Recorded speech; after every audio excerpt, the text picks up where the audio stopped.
Hello बच्चों, स्वागत है आपका आज के इस लेक्चर में। ठीक है ना। तो देखिए आज का जो हमारा क्वेश्चन है क्वेश्चन नंबर 7, इसके लिए आज हम कवर करेंगे। ठीक है ना। तो क्या है क्वेश्चन नंबर 7 में, देखिए कह रहा है कि किसी वाष्पशील पदार्थ में अवाष्पशील पदार्थ को मिलाने पर उत्पन्न प्रभाव को समझाइए। ठीक है ना।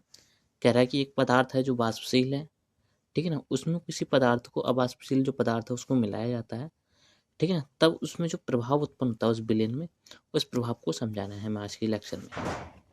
ठीक है ना। तो देखिए हम कैसे समझाएंगे इसके लिए। ये हमारा क्वेश्चन है, बहुत ही इंपॉर्टेंट है, 1 मार्क्स में आ जाता है ये। ठीक है ना। आप सेव कर लीजिए इसको 1 मार्क्स में।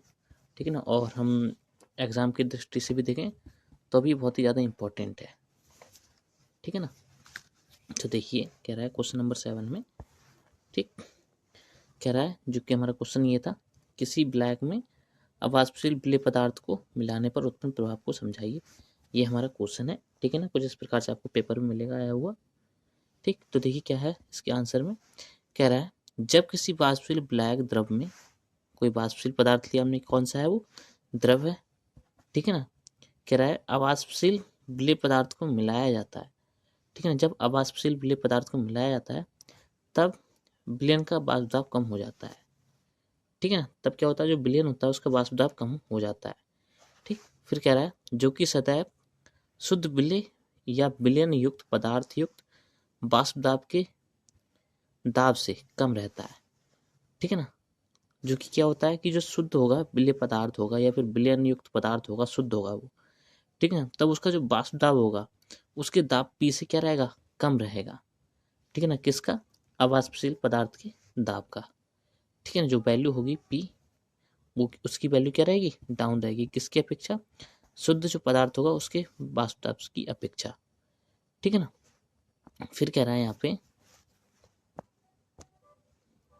और ब्लैक का वाष्प दाब भी अधिक रहता है, और जो ब्लैक होता है उसका वाष्प दाब जो रहता है वो अधिक रहता है। ठीक है ना। जो पी होगा वाष्प दाब ब्लैक का वो कैसा रहेगा, अधिक रहेगा। ठीक है ना।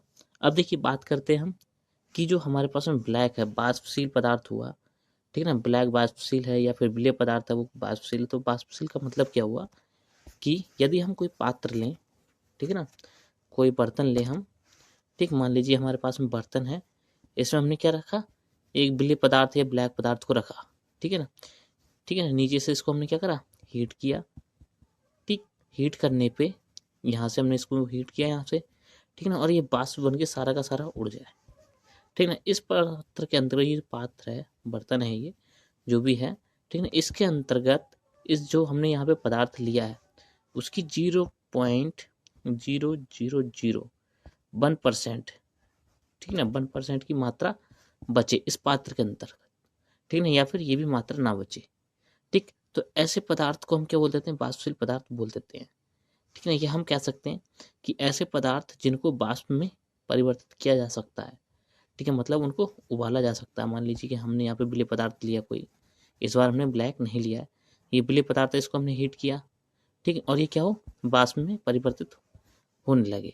ठीक है ना। कुछ इसके पार्टिकल यहाँ रह जाए कोई बात नहीं, लेकिन ये क्या है, वाष्प में परिवर्तित हो जा रहा है विलेय पदार्थ। तो हम ऐसे पदार्थों को क्या बोलेंगे, वाष्पशील पदार्थ बोलेंगे। ठीक है ना। अब यदि हम इसमें ब्लैक ले लें, ठीक है ना, ब्लैक ले लें, उसको हम हीट करें, ठीक, और वो भी क्या करे, इसी की तरह वाष्प में परिवर्तित होने लगे, और लास्ट में कुछ इसके पार्टिकल यहाँ रह जाए, ठीक है ना, या ना भी रहें तो भी कोई बात नहीं है। ठीक है ना। बस ये क्या हो कि वाष्प में परिवर्तित होने लगे इसके कुछ पार्टिकल्स, तो हम इसको क्या बोल देंगे, वाष्पशील पदार्थ बोल देंगे। ठीक है ना। तो आपके लिए समझ में आ गया वाष्पशील पदार्थ और अवाष्पशील पदार्थ, ये तो दोनों हमारे क्या होगा, वाष्पशील पदार्थ के लिए। ठीक। अब बात करते हैं हम अवाष्पशील के लिए। ठीक है ना। जो अवाष्पशील होते हैं पदार्थ वो क्या होते हैं, ठीक है ना। तो अवाष्पशील पदार्थ ऐसे पदार्थ होते हैं जिनको हम हीट करें। मान लीजिए हमारे पास में इसमें हमने वाटर लिया H2O लिया ब्लैक के रूप में इसके अंतर्गत, ठीक है ना, और कोई विलेय पदार्थ हमने ए डाला इसमें। ठीक है ना। जैसे ही हमने इसको हीट किया यहाँ से, ठीक है ना, तो H2O के जो पार्टिकल थे वो तो वाष्पीकृत हो रहे हैं। ठीक है। लेकिन जो ए पार्टिकल गए थे इसके अंतर्गत वो ऐसे के ऐसे इसमें बैठे हुए हैं। ठीक है ना। तो ऐसे पदार्थ को हम क्या बोल देते हैं, अवाष्पीकृत पदार्थ बोल देते हैं ये। ठीक है ना। ये हम नॉर्मली इसको इसमें डालें, H2O को ना डालें, ठीक है ना, और ये क्या हो, वाष्पीकृत ना हो। ठीक है ना। तो हम ऐसे पदार्थ को क्या बोल देंगे, अवाष्पशील पदार्थ। ठीक है ना। और ये पदार्थ यदि इसके अंतर्गत जाता है तो क्या करेगा, इसको जो वाष्प दाब होगा उसको क्या कर देगा, कम कर देगा। ये मान लीजिए जब ये इन दो आपस में मिलेंगे ये, तो इनका जो वाष्प दाब हुआ, मतलब ये जो मिले तो क्या होगा, ये विलयन बना लिया इन्होंने, ठीक है ना। और इसका जो वाष्प दाब होगा P, उसका मान कैसा रहेगा, कम रहेगा, ठीक। और जो वाष्प दाब रहेगा क्या, H2O का, सिंगल H2O का, जल का, ब्लैक का, ठीक है, जो कि कैसा है, शुद्ध है। और इसका जो वाष्प दाब होगा वो कैसा रहेगा, ज़्यादा रहेगा, ठीक है। तो केवल इतना मान रहता है, इतनी सी बात होती है इसके अंतर्गत, ठीक है ना, कि किसी भी पदार्थ में अवाष्पशील पदार्थ को मिलाने पर उसके जो दाब होता है, ठीक है ना, उसमें क्या प्रभाव रहता है, ठीक। तो देखिए आगे क्या है, हमने केवल समझना था थ्योरी की बेसिस पर, ठीक है ना। और ये प्रैक्टिकल भी हमने देख लिया इसका प्रैक्टिकली, कि हम किस प्रकार से उसको और भी अच्छे से समझ सकते हैं, ठीक है ना। यहाँ पे देखिए एक पात्र लिया गया है, ठीक है ना, जिसमें क्या है, प्योर सॉल्वेंट है, ठीक है ना। यहाँ पे हमने क्या लिया, प्योर लिया, शुद्ध ब्लैक लिया है, ठीक है ना। और ये पी क्या है, इसका दाब है, ठीक। सेम यहाँ पे क्या है, एक सॉल्यूशन है, बिलियन है ये, ठीक है ना, ये बिलियन लिया है हमने, ठीक। इसमें दो तरीके के पार्टिकल हैं, ये जो डार्क वाले दिख रहे हैं अविलय पदार्थ है, मतलब क्या है, इसमें डिजॉल्व नहीं है, ठीक है ना, अवाष्पशील पदार्थ है, ठीक। और इसके जो इस तरीके के जो पार्टिकल दिख रहे हैं, ये क्या है, ये बाष्पीकृत पदार्थ है, मतलब इसमें जब हमने हीट की तो ये बाष्प अवस्था में परिवर्तित हो गए, ठीक है ना। और इससे पहले जो लेक्चर था हमने उसमें पढ़ा था वाष्प दाब क्या होता है, ठीक है ना। तो आप वहाँ से वाष्प दाब के लिए लेक्चर जो अगर आपके लिए समझ में नहीं आता है कि वाष्प दाब क्या होता है, तो आप वहाँ से जाके पढ़ लें, ठीक है ना। क्या होता है वाष्प दाब, कि जब हम इसको हीट करेंगे तो यहाँ से वाष्प के द्वारा जो ऊपर की ओर दाब लगेगा वही क्या होता है, वाष्प दाब होता है, ठीक है ना। तो क्या है, जो P2 क्या है, एक वाष्प दाब है, किसका, ये सॉल्यूशन का है, ठीक है ना, विलयन का, ठीक। और इसका मान कैसा है, इससे कम है, ठीक है ना, ये वाला मान डाउन है, किससे, इस वाले मान से, ठीक है ना। तो कहने का मतलब ये हुआ कि एक विलायक का जो क्या है, शुद्ध विलायक है, उसका वाष्प दाब हमेशा जो विलयन है उसके वाष्प दाब से कैसा रहेगा, ज़्यादा रहेगा, ठीक है ना। यही प्रभाव होता है कि हम जब भी किसी विलायक में अवाष्पशील विलेय पदार्थ को मिलाते हैं तो उसमें क्या रहता है, जो शुद्ध विलायक होगा उसका वाष्प दाब अधिक रहेगा अपेक्षा किसके, विलयन के, ठीक है ना। फिर देखिए कह रहा है, चित्र के आधार पर देखा जा सकता है कि P1 एक शुद्ध विलायक का वाष्प दाब है जो कि P2 विलयन के वाष्प दाब से अधिक है।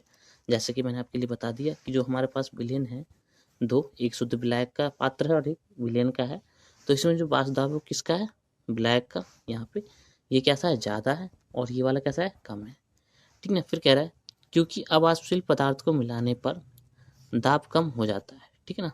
अब दाब कम कैसे हो रहा है, क्योंकि इसमें क्या होता है, घनत्व बढ़ जाता है और हीट की ज़्यादा एनर्जी लगानी पड़ती है, इस कारण से क्या होता है, इसके जो पार्टिकल्स होते हैं वो कम ऊपर की ओर मूविंग करते हैं, इस कारण से इसका वाष्प दाब क्या हो जाता है, कम हो जाता है, ठीक है ना। क्योंकि इसमें जो स्पेस होता है वो, जो स्पेस की मात्रा होती है वो कैसी हो जाती है, कम हो जाती है ब्लैक के, सॉरी ब्लैक को मिलाने पर, ठीक है ना। फिर कह रहा है अतः कहा जा सकता है कि ब्लैक को ब्लैक में मिलाने पर विलयन का वाष्प दाब में अवनमन होता है, मतलब कि वाष्प दाब में आई कमी, ठीक है ना, किसकी अपेक्षा, पी की अपेक्षा, ठीक है ना। इसी को हम क्या बोल देते हैं, अवनमन बोल देते हैं। ये शुद्ध विलायक और ये विलयन का वाष्प दाब, ये जो समीकरण है मतलब इस प्रकार से कि विलायक के, शुद्ध विलायक के वाष्प दाब से जब हम विलयन का वाष्प दाब को नेगलेक्ट करते हैं तो इनके अंतर, ये जो यहाँ पे दाब आएगा उसी को हम क्या बोल देते हैं, वाष्प दाब में अवनमन बोल देते हैं। ये समीकरण है, आप चाहें इसको लिख लें, वरना हम अगले लेक्चर में इसके लिए अच्छे से और पढ़ेंगे, ठीक है ना। तो इतना ही था इसके अंतर्गत, ठीक। अगर आपके लिए अच्छा लगा तो प्लीज़ आप यहाँ से लाइक कर लीजिए वीडियो को, ठीक है ना, और सब्सक्राइब भी कर लीजिए, ठीक, चैनल को अगर आपने नहीं किया है, ठीक है ना। मिलते हैं अगले लेक्चर में, all the best, bye bye, ठीक है ना। और अच्छे से रिवीजन कीजिए, पढ़िए, ठीक है ना।